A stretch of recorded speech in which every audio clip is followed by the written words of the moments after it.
നമസ്തേ വേണുവേട്ടാ. നമസ്തേ. ഈ നമ്മുടെ മഹാമണ്ഡലേശ്വർ ആനന്ദവരം സ്വാമിജിയായിട്ട് വേണുവേട്ടന് വളരെ അടുപ്പമുണ്ടല്ലോ. സ്വാമിജിയെക്കുറിച്ച് ചില നല്ല വാക്കുകൾ വേണുവേട്ടൻ്റെ ഇത് കേട്ടാൽ കൊള്ളാം എന്നൊരാഗ്രഹം. സന്തോഷം. ഇപ്പോൾ സ്വാമിജി മഹാമണ്ഡലേശ്വർ ആനന്ദവനം ഭാരതി ഇന്ന് കേരളത്തിനെ സംബന്ധിച്ച് വളരെ പ്രധാനപ്പെട്ട ഒരു തലത്തിലാണ്, ഒരു നിലയിലാണ്, പ്രത്യേകിച്ച് ആത്മാഭിമാനമുള്ള ഹിന്ദുവിനെ സംബന്ധിച്ച്.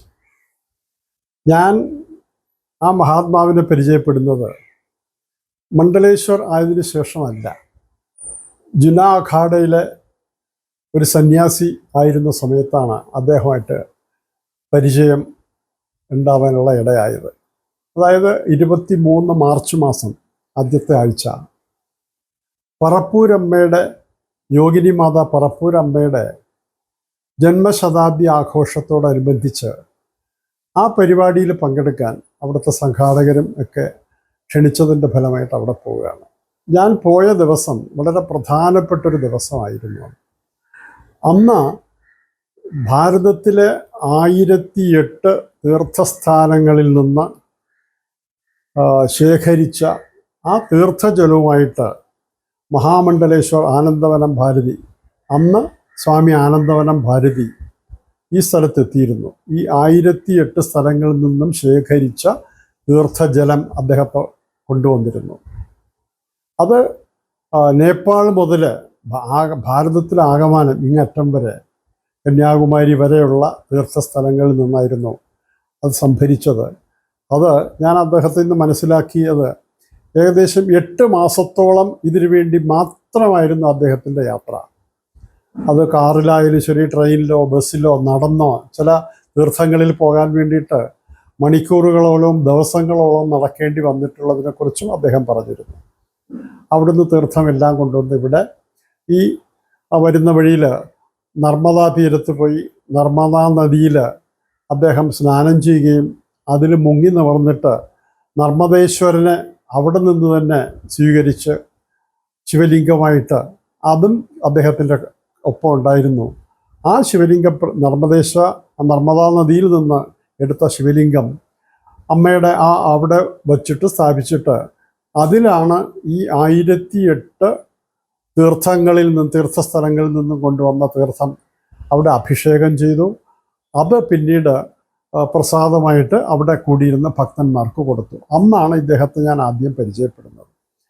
അന്ന് അദ്ദേഹത്തെക്കുറിച്ച് അവിടെ ഉണ്ടായിരുന്ന ഞങ്ങളുടെ പരസ്പരം അറിയാവുന്ന ചില സുഹൃത്തുക്കൾ അദ്ദേഹത്തിൻ്റെ പൂർവാശ്രമത്തെക്കുറിച്ച് പറഞ്ഞപ്പോൾ സ്വാഭാവികമായിട്ടും അദ്ദേഹത്തെ കൂടുതൽ ബന്ധപ്പെടാനും പരിചയപ്പെടാനുള്ള ഒരു ത്വര ഉണ്ടായി. പിന്നെ അദ്ദേഹമായിട്ട് കൂടുതൽ അതിനെക്കുറിച്ചൊക്കെ സംസാരിച്ചപ്പോൾ വളരെ സന്തോഷവും അതോടെ തന്നെ ഒരു അഭിമാനവും തോന്നി. കാരണം ഭാരതീയതയ്ക്കും ഭാരതത്തിനും സംസ്കാരത്തിനും ഒക്കെ എതിരായിട്ട് മാത്രം പ്രവർത്തിക്കുന്ന ഒരു പ്രസ്ഥാനത്തിൽ ഏറെക്കാലം അതിൻ്റെ ഉയർന്ന ചുമതലകളിൽ ഉണ്ടായിരുന്ന ഒരു ചെറുപ്പക്കാരൻ അതിൻ്റെ പൊള്ളത്തരവും അതിൻ്റെ അസത്യജടിലമായ പ്രഖ്യാപനങ്ങളും വ്യാഖ്യാനങ്ങളും ആ വൈകൃതങ്ങളും ഒക്കെ മനസ്സിലാക്കിയതിന് ശേഷം ആണ് ഭാരതീയത എന്താണെന്നും ഭാരതത്തിൻ്റെ ആത്മാവ് എന്താണെന്നും അത് ഏത് തരത്തിലാണെന്നും മനസ്സിലാക്കാനുള്ള സന്ദർഭം കിട്ടിയത്. അദ്ദേഹം പറഞ്ഞത്, ഒരു പ്രാവശ്യം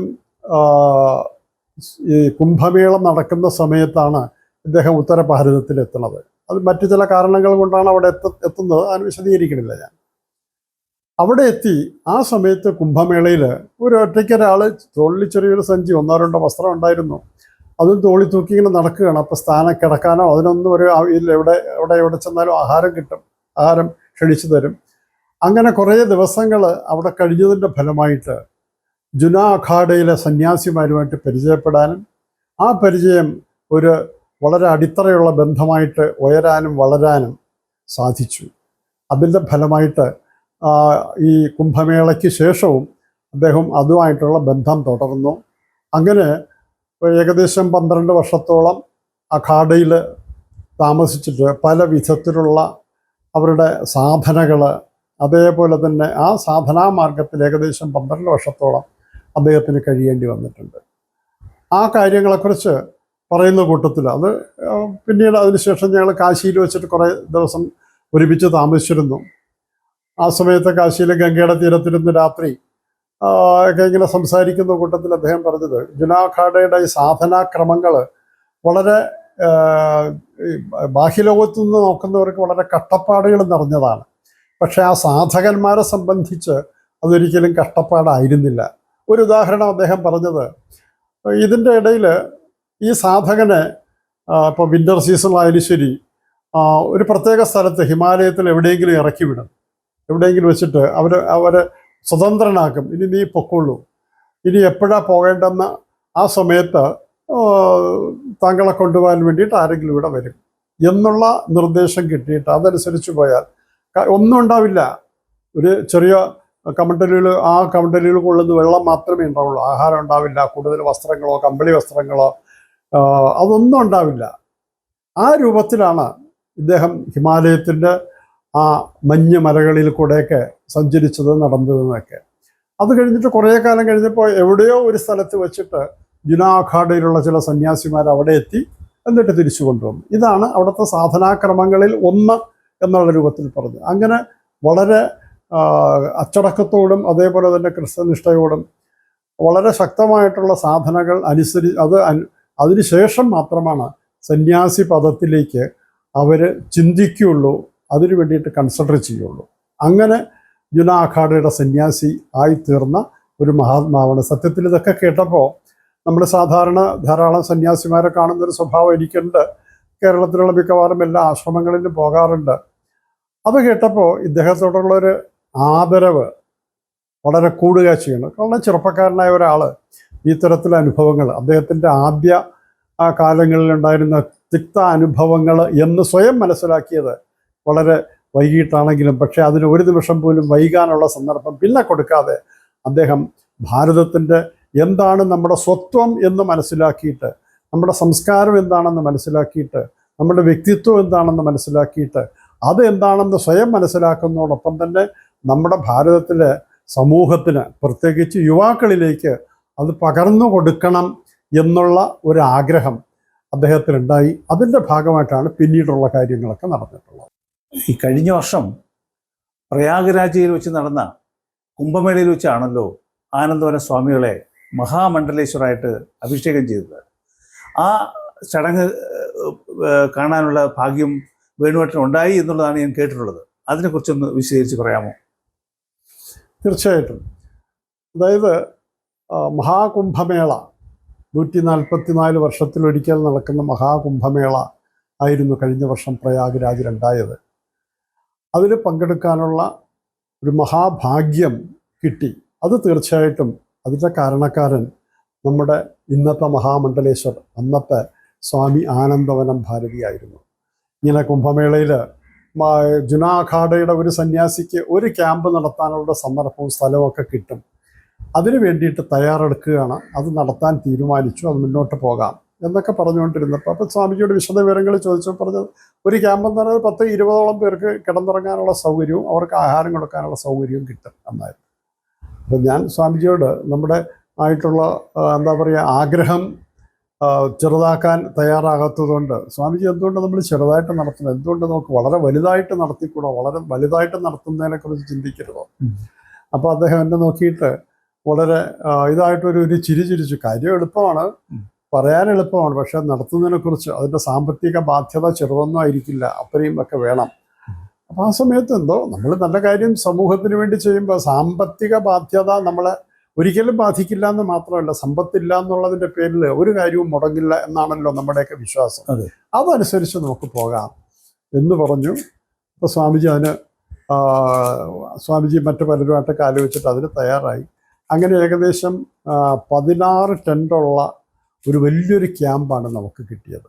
16 ടെൻറ്റിനകത്ത് 8 ശൗചാലയങ്ങൾ ഉൾപ്പെടെ, വെള്ളത്തിൻ്റെ സൗകര്യങ്ങൾ ഉൾപ്പെടെ, കറണ്ടിൻ്റെ സൗകര്യങ്ങൾ ഉൾപ്പെടെ ഇത്രയും വലിയൊരു ക്യാമ്പും, ഇത് കൂടാതെ മുമ്പിൽ വലിയൊരു ഹാളും ഉണ്ടായിരുന്നു. ഹാളെന്ന് പറഞ്ഞാൽ എല്ലാം ഷാമിയാനയാണ്. അവിടെ ഒരു സ്ഥിരം നമുക്ക് ഹോമം ചെയ്യാമെന്നുള്ളൊരു ഹോമകുണ്ടം ഉൾപ്പെടെ, മഹാസന്യാസിമാർ വന്നാൽ അവർക്ക് ഇരിക്കാനുള്ള ഇരിപ്പിടം ഉൾപ്പെടെ അത്രയും വലിയൊരു ശിബിരം നമുക്കവിടെ കിട്ടി. അതിൽ ഓരോ ദിവസവും ഏകദേശം 200-300ഓളം ആൾക്കാർക്ക് താമസിക്കാനുള്ള സൗകര്യം ഒരുക്കാനുള്ള ഭാഗ്യവും അതിനുള്ള അനുഗ്രഹവും ഭഗവാൻ നമുക്ക് തന്നു എന്ന് വേണം പറയാൻ. ആ സമയത്താണ് സ്വാമിജി ഈ കുംഭമേളയിൽ വെച്ചാണ് മഹാമണ്ഡലേശ്വരന്മാരെ അഭിഷിക്തരാക്കുന്നത്. അതിൻ്റെ ഫലമായിട്ട് സ്വാമിജിയെ മഹാമണ്ഡലേശ്വരനാക്കാനുള്ള ശ്രമങ്ങൾ അവിടെയുള്ള സന്യാസി ശ്രേഷ്ഠന്മാരെടുക്കുന്നു എന്നുള്ളൊരു വിവരം നമ്മുടെ ആനന്ദവനം ഭാരതി അദ്ദേഹത്തിൻ്റെ ചെവിയിലെത്തി. അദ്ദേഹം പറഞ്ഞു അതിൻ്റെ ബാക്കി കാര്യങ്ങളെക്കുറിച്ചൊക്കെ ചിന്തിച്ചിട്ട് എവിടെ നിൽക്കണമെന്നറിയില്ല. അപ്പോൾ പറഞ്ഞില്ല, നമുക്ക് മുന്നോട്ട് പോകാം എന്ന് തീരുമാനിച്ചിട്ട് അതിൻ്റെ ബാക്കി കാര്യങ്ങളൊക്കെ ആയിട്ട് മുന്നോട്ട് പോയി. സാമ്പത്തിക പ്രശ്നങ്ങളുണ്ടെങ്കിലും അതും ഭഗവാൻ തന്നെ പല വഴിയിൽ കൂടെ കൊണ്ടുവന്നു എന്ന് വേണം നമുക്ക് പറയാൻ. അതിൽ വലിയ തുടക്കത്തിൽ വലിയ പ്രശ്നങ്ങളൊന്നുമില്ലാതെ ഈ കാര്യങ്ങളും നടന്ന് നമുക്ക് മുന്നോട്ട് പോയി. അതിൽ മറ്റൊരു പ്രത്യേകത, അദ്ദേഹത്തെ മഹാമണ്ഡലേശ്വരനാക്കുന്ന അന്ന് 8 സന്യാസി ശ്രേഷ്ഠന്മാർക്കാണ് ജുന അഖാഡ മഹാമണ്ഡലേശ്വര പദവിയിലേക്ക് ഉയർത്തിയത്. അതുവരെ ദക്ഷിണാമ്നായൻ, അതായത് ദക്ഷിണ ഭാരതത്തിൽ ജുന അഖാഡയുടെ ഈ നാഗസമ്പ്രദായങ്ങളിൽപ്പെട്ട സന്യാസിമാരുടെ ജുന അഖാഡയുടെ പ്രവർത്തനം തീരെ ഉണ്ടായിരുന്നില്ല. ഇദ്ദേഹത്തെ മഹാമണ്ഡലേശ്വരനാക്കുന്നതോടൊപ്പം തന്നെയാണ് ഇവിടെ ദക്ഷിണ ഭാരതത്തിൽ ദക്ഷിണ അമ്നായനത്തിൽ ഈ മഹാമണ്ഡലേശ്വരൻ എന്ന പദവിയിലെത്തിയിട്ട് ജുന അഖാഡയുടെ ഒരു ആശ്രമം സ്ഥാപിക്കാൻ വേണ്ടിയിട്ട് അഖാഡയുടെ നേതൃത്വ സന്യാസി ശ്രേഷ്ഠന്മാർ തീരുമാനിച്ചു. അങ്ങനെയാണ് ആ ദക്ഷിണാമ്നായനത്തിൻ്റെ മഹാമണ്ഡലേശ്വരനായിട്ട് ആദ്യമായിട്ടാണ്, ചരിത്രത്തിൽ ആദ്യമായിട്ടാണ്, എത്രയോ വർഷങ്ങൾ പഴക്കമുള്ള ആ ഒരു ഈ ജുന അഖാഡ എന്ന് പറഞ്ഞാൽ ഭാരതത്തിലെ ഏറ്റവും വലിയ അഖാഡയും ഏറ്റവും പഴയ അഖാഡയുമാണ്, ഏറ്റവും വലുതും പഴയതുമാണ്, ഏറ്റവും ആദ്യത്തതുമാണ്. അവിടെ ഇത് സ്ഥാപിക്കപ്പെട്ടത്. അദ്ദേഹത്തിൻ്റെ അതിന് ഇതിൻ്റെ 3 ദിവസം അദ്ദേഹം ബാഹ്യലോകത്ത് ഞങ്ങൾക്കൊന്നും കാണാൻ പറ്റില്ല. അതിനകത്ത് കയറിയാൽ 3 ദിവസം അവിടെ തന്നെയായിരുന്നു. നാഗസമ്പ്രദായത്തിലുള്ള കുറേ ക്രിയകളും കർമ്മങ്ങളും തലമുണ്ടനം ചെയ്ത് ഇതൊക്കെ ചെയ്തിട്ടുള്ള നമ്മുടെ ആ തരത്തിലുള്ള ചടങ്ങുകളാണ്. ദിഗംബരനായിട്ട് ഈ 3 ദിവസവും അതിനുള്ളിലെ ചടങ്ങുകൾ കഴിഞ്ഞിട്ടാണ് പിന്നെ 3 ദിവസം കഴിഞ്ഞ് 4-ാം ദിവസമാണ് ഈ മഹാമണ്ഡലേശ്വരനുള്ള അഭിഷേകം ചെയ്ത പരിപാടി ഉണ്ടായിരുന്നത് എന്നാണ് എൻ്റെ ഒരു ഓർമ്മ. 100% ശരിയാണോ എന്ന് എനിക്കറിയില്ല. 4 ദിവസമാണോ 3 ദിവസമാണോ എന്നുള്ളതിനെക്കുറിച്ച്. ആ മഹാമണ്ഡലേശ്വര പദവിയിൽ അഭിഷേകം ചെയ്യുന്ന സമയത്ത് ഞങ്ങൾക്കും ചിലർക്ക് കയറാൻ, അവിടെ ആ സന്യാസിമാർക്ക് മാത്രം പ്രവേശനമുള്ള ആ സ്ഥലത്ത് കയറാൻ വേണ്ടിയിട്ട്, പ്രത്യേകിച്ച് ദക്ഷിണ ഭാരതത്തിൽ ഇതുവരെ ഉണ്ടായിട്ടില്ല എന്നുള്ളത് കൊണ്ട് ഈ ജുന അഖാഡയിലുള്ള സീനിയർ സന്യാസിമാരിൽ ഒരാളുടെ പൂർവാശ്രമം മലയാളത്തിലായിരുന്നതുകൊണ്ടും കേരളത്തിലായിരുന്നതുകൊണ്ടും അദ്ദേഹം ഞങ്ങൾ 1-2 പേർക്ക് അതിനുള്ളിൽ പ്രവേശിക്കാനുള്ള അനുവാദം തന്നു. അപ്പം അദ്ദേഹത്തിൻ്റെ മഹാമണ്ഡലേശ്വര അഭിഷിക്തനായ ആ അഭിഷേക പരിപാടിയിൽ പൂർണ്ണമായിട്ടും പങ്കെടുക്കാനുള്ളൊരു മഹാഭാഗ്യം കൂടെ ഞങ്ങൾക്ക് കിട്ടി. അതിനുശേഷം പിന്നെ എല്ലാ ദിവസവും അദ്ദേഹത്തെ കാണുന്നതിന് വേണ്ടിയിട്ട് കേരളത്തിൽ മാത്രമല്ല ഭാരതത്തിൻ്റെ പല ഭാഗത്തു നിന്നും മീഡിയയുടെ ആൾക്കാരായാലും ശരി, അതൊരു പുതിയ വാർത്തയായിട്ടാണ് എല്ലാവരും ശ്രമിച്ചത്. കേരളത്തിൽ നിന്നൊരാൾ ജുന അഖാഡയുടെ സീനിയർ മോസ്റ്റ് പദവിയായ മഹാമണ്ഡലേശ്വര പദവിയിലേക്ക് അഭിഷിക്തനായി എന്നുള്ളൊരു വാർത്ത അവിടെയുള്ള പത്രങ്ങളിലൊക്കെ വളരെ ഗംഭീരമായിട്ട് വന്നിരുന്നു. എല്ലാ ചാനലുകളും വന്നിരുന്നു. ഇദ്ദേഹമായിട്ട് ഇൻ്റർവ്യൂ എടുത്തിരുന്നു. അദ്ദേഹത്തിൻ്റെ പൂർവാശ്രമത്തെക്കുറിച്ച് കേട്ടിട്ട് പലർക്കും അതിശയം ഉണ്ടായി. അവിടെ നിന്ന് അങ്ങനെ ഇങ്ങോട്ട് വന്നു, ഈ തരത്തിലുള്ള ക്വസ്റ്റ്യനും ഇതൊക്കെ ഉണ്ടായിരുന്നു. കേരളത്തിൽ നിന്ന് ധാരാളം ആൾക്കാർ, പലരും VIPകളും VVIPകളും ഒക്കെ ഉണ്ടായിരുന്നു. പല സർക്കാർ ഉദ്യോഗസ്ഥന്മാർ, ഉയർന്ന തലത്തിലുള്ള പോലീസ് ഉദ്യോഗസ്ഥന്മാർ വരെ അവിടെ വന്ന് സ്നാനം ചെയ്യുകയും നമ്മുടെ ആശ്രമത്തിൽ നമ്മുടെ ഈ ക്യാമ്പിൽ വരികയൊക്കെ ചെയ്തു പോയവരുണ്ട്. ആ സമയത്താണ് ഈ പദവിയുടെ പ്രാധാന്യം എന്താണെന്നും ഏത് പദവിയിലുള്ള ഒരാളോടൊപ്പമാണ് കഴിയുന്നത് എന്നും മനസ്സിലാക്കാൻ കഴിഞ്ഞത്. ഇദ്ദേഹത്തിൻ്റെ ആ പ്രവൃത്തിയുടെ ഭാഗമായിട്ട് തന്നെയാണ് അതിനുശേഷം കേരളത്തിൽ അദ്ദേഹത്തിന് പ്രധാനപ്പെട്ട 4 സ്ഥലങ്ങൾ വളരെ വലിയ സ്വീകരണം, വളരെ വലിയ പരിപാടികളും നടന്നു. അദ്ദേഹം അവിടെ കൊച്ചി എയർപോർട്ടിൽ ഇറങ്ങിയ ഉടനെ അവിടെ നിന്ന് നേരെ പോയത് ആദിശങ്കരൻ്റെ ആ ജന്മഭൂമിയിലാണ്. അവിടെ അവിടെ സാഷ്ടാംഗം നമസ്കരിച്ചിട്ട് പാദം വച്ച് സ്വാമിജി ശങ്കര പീഠത്തിലെ കൂടെ നടന്നു, ശങ്കരാചാര്യ മണ്ഡിൽ നടന്നു. അതിനുശേഷം അദ്ദേഹം നേരെ പോയത് വടക്കുംനാഥൻ്റെ മണ്ണിലാണ്. വടക്കുംനാഥൻ്റെ മണ്ണിൽ അന്ന് പിറ്റേ ദിവസം വളരെ വലിയൊരു സ്വീകരണം ഏർപ്പാട് ചെയ്തിരുന്നു. ഈ അന്ന് ഞങ്ങൾ തമാശയായിട്ട് പറയുന്നത്, അതിന് നമുക്ക് നന്ദി പറയേണ്ടത് ദേവസ്വം ബോർഡിനാണെന്ന് പറയാറുണ്ട്. വടക്കുംനാഥൻ്റെ ക്ഷേത്രമുറ്റത്ത് വെച്ച് വലിയൊരു പന്തലൊക്കെ കെട്ടാൻ തുടങ്ങിയപ്പോൾ, അതായത് പരിപാടി നാളെ രാവിലെ 10 മണിക്കാണ്, ഇന്ന് വൈകുന്നേരം പന്തൽ ഏകദേശം പൂർത്തിയാറായപ്പോൾ ദേവസ്വം ബോർഡിൻ്റെ എന്താ പറയുക കിങ്കരന്മാർ വന്ന് പറഞ്ഞു, ഇവിടെ പരിപാടി നടത്താൻ അനുവദിക്കില്ല, നിങ്ങളതൊക്കെ അടിച്ചു മാറ്റണമെന്ന്.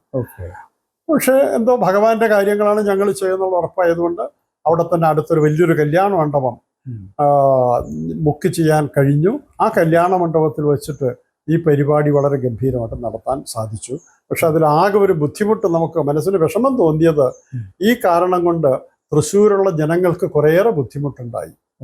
കാരണം നമ്മൾ 1000-ലധികം അമ്മമാര് താലമെടുത്തുകൊണ്ടുള്ള താലപ്പൊലി, അതിൽ തന്നെ ആൾക്കാർ, ഈ കല്യാണ മണ്ഡപം നിറഞ്ഞു കവിഞ്ഞിട്ട് അവിടുന്ന് നായ്ക്കനാർ വരെ ഇവിടെ നമ്മുടെ അമ്പലത്തിൻ്റെ ആ റൗണ്ടിലുള്ള അതുവരെ റോഡ് പൂർണ്ണമായിട്ടും ബന്ധായിപ്പോയി. കാരണം ഒരു സൈക്കിളുകാരന് പോലും പോകാൻ വയ്യാത്ത രൂപത്തിൽ ആയിരക്കണക്കിന് ആൾക്കാർ നിറഞ്ഞു നിന്നുകൊണ്ടുള്ള ഒരു സ്വീകരണം. പക്ഷെ അത് മനസ്സിലായി, സ്വാമിജിയെ കേരളം ഏത് രൂപത്തിൽ കാണുന്നു, ഏത് രൂപത്തിൽ സ്വീകരിക്കാൻ, ഉൾക്കൊള്ളാൻ, അദ്ദേഹത്തോടൊപ്പം മുന്നോട്ട് പോകാൻ കേരളം തയ്യാറായതിൻ്റെ ആദ്യ ശംഖുലി അവിടെ നിന്നാണ് നാം കേട്ടത്. അതിനുശേഷം തിരുവനന്തപുരത്തായിരുന്നു. തിരുവനന്തപുരത്തും ഇതേപോലെ തന്നെ അദ്ദേഹം ഒരു 3-4 ദിവസം ഇവിടെ താമസിച്ചു. വളരെ പ്രധാനപ്പെട്ട പരിപാടികളിലും വളരെ പ്രധാനപ്പെട്ട വ്യക്തിത്വങ്ങളെയും അദ്ദേഹത്തിന് കാണാൻ സാധിച്ചു. നമ്മുടെ ബഹുമാനപ്പെട്ട ഗവർണറുടെ ആതിഥേയത്വം ഉണ്ടായി. അതിനുശേഷം കോട്ടയ്ക്കകത്ത് വെച്ചിട്ട് വലിയൊരു പരിപാടി, അതും തിരുവനന്തപുരത്തുള്ള പ്രധാന വ്യക്തിത്വങ്ങൾ, വളരെ പ്രധാനപ്പെട്ട ഹിന്ദുത്വ അഭിമാനമുള്ള, ഹിന്ദുത്വ ബോധമുള്ള ധാരാളം ആൾക്കാർ അദ്ദേഹത്തെ കാണാനും ദർശനം നടത്താനും ഈ പരിപാടി പങ്കെടുക്കാനും അവരെത്തിയിരുന്നു. അതിനുശേഷം 3ാമത്തെ പരിപാടി കോഴിക്കോടായിരുന്നു. ശ്രീനാരായണൻ അദ്ദേഹം സ്ഥാപിച്ച ആ വലിയ പുതിയ അമ്പലത്തിൻ്റെ ആ ഹാളിൽ വെച്ചിട്ട് ആയിരുന്നു പരിപാടി. അതിലൊരു ചെറിയ തമാശ എന്ന് പറഞ്ഞാൽ, പുതിയ അമ്പലത്തിൻ്റെ മാനേജർ, ആ ഹാളിൻ്റെ മാനേജർ ഇടയ്ക്ക് വന്നിട്ട് ബഹളം വെച്ചിട്ട് പറഞ്ഞു, സാറേ ഇത് ഉടനെ നിർത്തണം, മുകളിൽ ആൾക്കാർ തെങ്ങിക്കൂടി ഇടിഞ്ഞു വീഴുമെന്ന് ഞങ്ങൾക്ക് പേടിയുണ്ട്. അത്രയും ഈ സീറ്റിംഗ് കപ്പാസിറ്റി ഒക്കെ കഴിഞ്ഞിട്ടായിരുന്നു. പക്ഷെ ഞങ്ങൾ നേരത്തെ തയ്യാറെടുപ്പ് നടത്തിയിട്ട് താഴെ വളരെ വലിയ സ്ക്രീൻ വെച്ചിട്ട് ഈ താഴെ അവിടെ ഊണ് കഴിക്കാനുള്ള ആ സ്ഥലത്ത് അവിടെയും നിറഞ്ഞ ആൾക്കാരിരുന്നു. ആ തരത്തിൽ വളരെ ഗംഭീരമായിട്ടുള്ള ഒരു പരിപാടി കോഴിക്കോട് നടന്നു. അതിനുശേഷം ആണ് കേരളത്തിലെ എല്ലാ ഭാഗത്തു നിന്നും ഇദ്ദേഹത്തിൻ്റെ ഒരു സന്ദർശനം, ഇദ്ദേഹത്തിൻ്റെ പാദസ്പർശം ഞങ്ങളുടെ മണ്ണിലും വരണം, മഹാമണ്ഡലേശ്വർ കേരളത്തെ ഹിന്ദുത്വ ബോധം പറഞ്ഞ് ഉണർത്താൻ വേണ്ടിയിട്ടുള്ള അവതാരമായിട്ടാണ് അവർ കണ്ടത്. ആ രൂപത്തിൽ എല്ലാ ക്ഷേത്രങ്ങളിൽ നിന്നും അതേപോലെ തന്നെ ഹൈന്ദവ പ്രസ്ഥാനങ്ങളും ഇദ്ദേഹത്തെ ക്ഷണിക്കുകയും ഒരു ദിവസം 1-2 പരിപാടികളിൽ പങ്കെടുത്ത് ആരോഗ്യത്തെക്കുറിച്ചോ യാത്രയെക്കുറിച്ചോ ഒന്നും ചിന്തിക്കാതെ, അത് ഭഗവാൻ നടത്തുന്ന കാര്യമാണ്, അല്ലാതെ ഒരു മനുഷ്യന് ഇത്രത്തോളം ഈ രൂപത്തിൽ ചെയ്യാൻ. കാരണം രാത്രി 2 മണിക്ക് വന്ന് 3 മണിക്കൊക്കെ വന്ന് കിടന്നിട്ട് ഡ്രൈവറെ മാറ്റാൻ സാധിക്കുമായിരുന്നു. പിന്നെ വെളുപ്പിന് വീണ്ടും കുളിയും കഴിഞ്ഞിട്ട് അദ്ദേഹം പോകുന്ന കാര്യം. തൃശ്ശൂർ നമ്മുടെ ഐവർ മഠത്തിൽ നമ്മുടെ രമേശ് ചെയ്യാനുള്ള എല്ലാ സൗകര്യങ്ങളും ചെയ്തു കൊടുത്തിട്ടുണ്ടായിരുന്നു.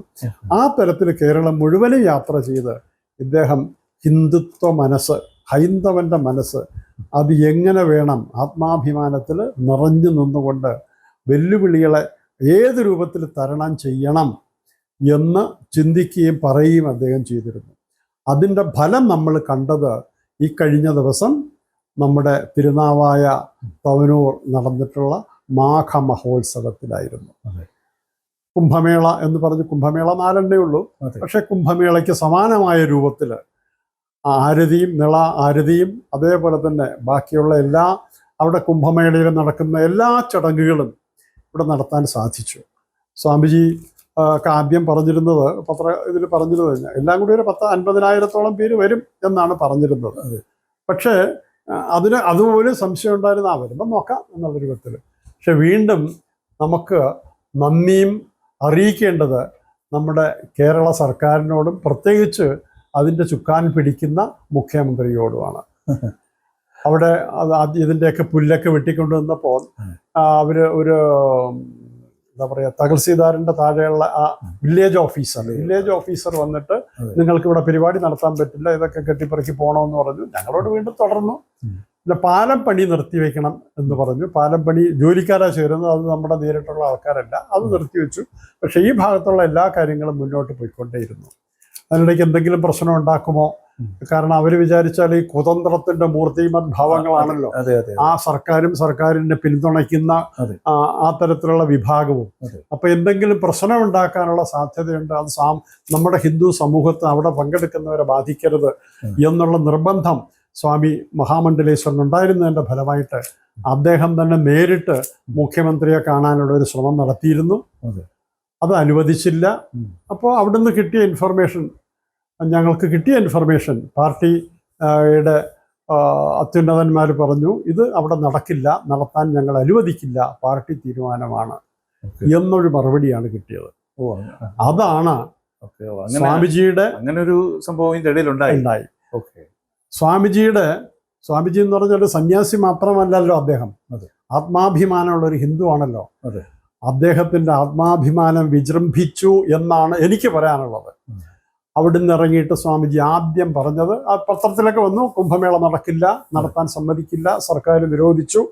സ്വാമിജി പറഞ്ഞ വാക്കുകൾ ഇതാണ്: ഈ കുംഭമേള എന്ന് പറയുന്ന മഹോത്സവം ഏത് രൂപത്തിലാണോ തീരുമാനിച്ചിരുന്നത്, എന്ന് മുതൽ നടത്താൻ തീരുമാനിച്ചിരുന്നോ ആ ദിവസം മുതൽ തീരുമാനിച്ചിരുന്ന ദിവസം വരെ ഒരു വ്യത്യാസവും ഇല്ലാതെ അത് അതിഗംഭീരമായിട്ട് തന്നെ മഹോത്സവം അവിടെ നടക്കും.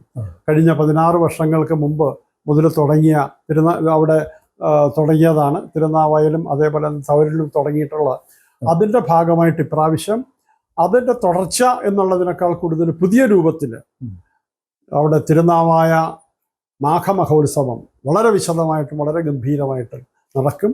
അതിന് ഭാരതത്തിൻ്റെ പല ഭാഗത്തു നിന്നും ആയിരക്കണക്കിന് സന്യാസിമാരെത്തും. നമ്മുടെ കേന്ദ്ര സർക്കാരിൻ്റെ എല്ലാ സഹായവും അതിലേക്ക് നേടാനുള്ള ശ്രമങ്ങൾ ആരംഭിച്ചു. അതിനു വേണ്ടിയിട്ട് സന്യാസി ശ്രേഷ്ഠന്മാരും നമ്മുടെ കേന്ദ്ര സർക്കാരിൻ്റെ ആൾക്കാരെ കാണുകയും അവിടുന്ന് സ്പെഷ്യൽ ട്രെയിനുകൾ വിടുകയും നിർത്താൻ ഇവിടെ സ്റ്റോപ്പില്ലാത്ത തിരുനാവായ സ്റ്റേഷനിൽ അവിടെ എക്സ്പ്രസ് ട്രെയിനുകൾ ഈ തരത്തിലുള്ള എല്ലാ സഹകരണവും ഭാരതത്തിൻ്റെ പ്രധാനമന്ത്രി ഒരുപക്ഷെ അദ്ദേഹം നിർദ്ദേശിച്ചതനുസരിച്ചിട്ട് നമ്മുടെ സർക്കാർ അത് ആ സമയത്തും ഉണർന്നു പ്രവർത്തിച്ചു എന്നുള്ളതാണ്. അതോടൊപ്പം തന്നെ അവിടെ ഉണ്ടായിരുന്ന മറ്റുള്ള വേറൊരു ചില ഇതിനോടൊന്നും യോജിപ്പില്ലാത്ത വിഭാഗക്കാരെ പറഞ്ഞ് പേടിപ്പിച്ചിരുന്നു. അതിൽ എന്നോട് തന്നെ ഇതെല്ലാം കഴിഞ്ഞതിൻ്റെ ദിവസം അടുത്തുണ്ടായിരുന്ന ഒരു വ്യക്തി എന്നോടൊന്ന് സംസാരിച്ചു, സാറേ അടുത്ത പ്രാവശ്യവും ഇതുണ്ടാവുമെന്ന് കേട്ടു, അടുത്ത പ്രാവശ്യം ഞങ്ങൾക്കൊക്കെ ഇതിൽ പങ്കെടുക്കണം. ആൾക്കാർ വന്ന് ഞങ്ങളെ ഭീതിപ്പെടുത്തിയിരുന്നു. അവിടുന്ന് പിന്നെ ചില പ്രത്യേക വേഷവിധാനങ്ങളോടുകൂടിയും വേഷങ്ങളൊന്നും ഇല്ലാതെയും, അയാൾ ഉപയോഗിച്ച വാക്കുകൾ വരെയാണ്, അത് ഞാൻ പറയുന്നില്ല, നാഗസന്യാസിമാരെന്ന് പറഞ്ഞു വന്ന ആൾക്കാർ ഇവിടെ ഞങ്ങളെയൊക്കെ ഉപദ്രവിക്കും, നിങ്ങളൊക്കെ ആ ദിവസങ്ങളൊക്കെ വീട് വിട്ടു പോകാനാണ് പറഞ്ഞിരുന്നത്. പക്ഷേ ഞങ്ങൾ ഇവിടെ ഉണ്ടായിരുന്നു എന്ന് മാത്രമല്ല, എൻ്റെ വീട്ടിൽ നിന്നുള്ള ആൾക്കാർ അവിടെ പ്രസാദം കഴിക്കാൻ വരെ വന്നിരുന്നു എന്ന് പറഞ്ഞ ഒരു വ്യക്തി വരെ ഉണ്ട്. അടുത്ത പ്രാവശ്യം ഈ സേവാഭാരതിയുടെ പ്രവർത്തകനായിട്ട് സാറ് എന്നെയും കൂട്ടണം, എൻ്റെ കുടുംബവും അതിന് തയ്യാറാണ്. ഈ തരത്തിലൊരു മാറ്റം ഇത് എന്നോട് നേരിട്ട് പറഞ്ഞ കാര്യം ഞാൻ പറയുകയാണ്. മറ്റു പലരും പറഞ്ഞിരുന്നു. എന്തൊക്കെ ഇത് പറഞ്ഞിരുന്നത്, ചെറിയ കുട്ടികൾ വരെ. ആദ്യത്തെ 2 ദിവസം നമ്മൾ കുറച്ച് ബുദ്ധിമുട്ടിയിരുന്നത് ശരിയാണ്, കാരണം ഇത്രയും ആൾക്കാരെ പ്രതീക്ഷിച്ചില്ല. അതനുസരിച്ചുള്ള വെള്ളത്തിൻ്റെയോ വെളിച്ചത്തിൻ്റെയോ ഒന്നും ഏർപ്പാട് ചെയ്യാൻ സാധിച്ചില്ല. പക്ഷേ 2 ദിവസം കൊണ്ട് അതൊക്കെ സാധിച്ചു. ഈ 2-ാം ദിവസം വൈകുന്നേരം ഒരു ചെറിയൊരു കുട്ടി, അയാൾ 3-ാം ക്ലാസ്സിൽ പഠിക്കുന്ന ഇർഫാൻ എന്നാണ് പേര് പറഞ്ഞത്, ചെറിയൊരു കുട്ടി. ആ കുട്ടിയോട് ചോദിച്ചു, കപ്പലണ്ടി വിൽക്കുകയാണ്. അപ്പം ഞാൻ ചോദിച്ചു, മോനെ ഇത് രാവിലെ തുടങ്ങി, അപ്പോൾ എത്ര രൂപയ്ക്ക്? അയാളിങ്ങനെ നോക്കി, വെറുതെ ചോദിക്കണമെന്നില്ല, ഇത് എത്ര ലാഭം ഉണ്ടാക്കാനെന്ന് അറിയുമെന്ന് ചോദിച്ചു. അപ്പോൾ അയാളെന്ന് 1800 രൂപയുടെ കപ്പലണ്ടി പൊതി വിറ്റു. ഇത് ആരാ മോനെ ഉണ്ടാക്കിയത്? ഉമ്മ ഉണ്ടാക്കി തരും ഉപ്പ എന്നോട് പറഞ്ഞു. ശരി മോനെ, നല്ലത്, എല്ലാ ദിവസവും ഇത് ചെയ്തോളൂ. ഈ ചെറിയ കുട്ടികൾ വരെ അവർക്ക് വരെ ആ സന്തോഷത്തിൽ പങ്കെടുത്തു. പക്ഷേ നമുക്കറിയാമല്ലോ, ഈ യഥാർത്ഥത്തിൽ ഇവരിതൊക്കെ ചെയ്തെങ്കിലും അത് ആദ്യം തരത്തിൽ ആ രൂപത്തിൽ അതിനെ മാർക്കറ്റ് ചെയ്യാനോ അല്ലെങ്കിൽ അതിൻ്റെ ചില കാര്യങ്ങൾ ഉപയോഗപ്പെടുത്താൻ നമ്മുടെ പലർക്കും കഴിഞ്ഞില്ല എന്നുള്ളതുകൊണ്ട്. പക്ഷേ അടുത്ത വർഷം ഇതിൽ നമുക്ക് ആകെ കിട്ടിയിട്ടുള്ള കുറച്ച് ദിവസങ്ങളായിരുന്നു. ആ കുറച്ച് ദിവസങ്ങൾ കൊണ്ടുള്ള തയ്യാറെടുപ്പുകളിൽ ഇത്രയും വിജയകരമായിട്ട് നടത്താൻ നമുക്ക് സാധിച്ചു എന്നുള്ളത് ഒരു ദിവസം തന്നെ 1,00,000-ഓളം ആൾക്കാർ ആഹാരം കഴിച്ച ദിവസങ്ങളുണ്ട് അവിടെ. ഈ രൂപത്തിൽ അതൊരു നമ്മുടെ ആ തരത്തിൽ പറഞ്ഞാൽ സ്വാമിജി അന്ന് പറഞ്ഞിരുന്ന ദിവസം, പറഞ്ഞിരുന്ന സമയത്ത്, പറഞ്ഞിരുന്നത് പോലെ നടക്കും എന്നുള്ള ആ ക്ലാരിയൻ കോൾ, അത് ഉറങ്ങിക്കിടന്ന ഹിന്ദുവിൻ്റെ മനസ്സിൽ ഒരു കൊട്ടലായിരുന്നു. ആ ശബ്ദം കേട്ടിട്ട് ഹിന്ദു സമൂഹം ഉണർന്നെണീറ്റു. നൂറുകണക്കിന് വാഹനങ്ങൾ, ആയിരക്കണക്കിന് ആൾക്കാർ, അവർ ആഹാരമോ സൗകര്യങ്ങളോ ഒന്നും നോക്കിയില്ല. പലരും ആ മണപ്പുറത്ത് തന്നെ അവർ കൊണ്ടുവന്ന് തോർത്തും വിരിച്ച് കിടന്നവരുണ്ട്. ആ പിറ്റേ ദിവസം പറഞ്ഞത്, ചേട്ടാ കാറ്റടിക്കുമ്പോൾ മണലും മൂക്കലും കണ്ണിലും ഒക്കെ കയറി, തലയിലൊക്കെ കയറി. കാരണം അവിടെ സൗകര്യങ്ങളൊന്നും ഉണ്ടായില്ല. ഉള്ള സൗകര്യങ്ങൾ നമ്മൾ ഉണ്ടാക്കി. അത് സ്വാമിജിയുടെ ഈ നമ്മുടെ ആനന്ദവനം ഭാരതി നേതൃത്വം കൊടുത്തുകൊണ്ടുള്ള ആ ഒരു പ്രക്രിയ നമുക്കിനി കൂടുതൽ അഭിമാനത്തോടെ, കൂടുതൽ നമുക്ക് ഗംഭീരമായിട്ട് മുന്നോട്ട് കൊണ്ടുപോകാൻ സാധിക്കും എന്നാണ് എൻ്റെ വിശ്വാസം. നമസ്തേ. നമസ്തേ.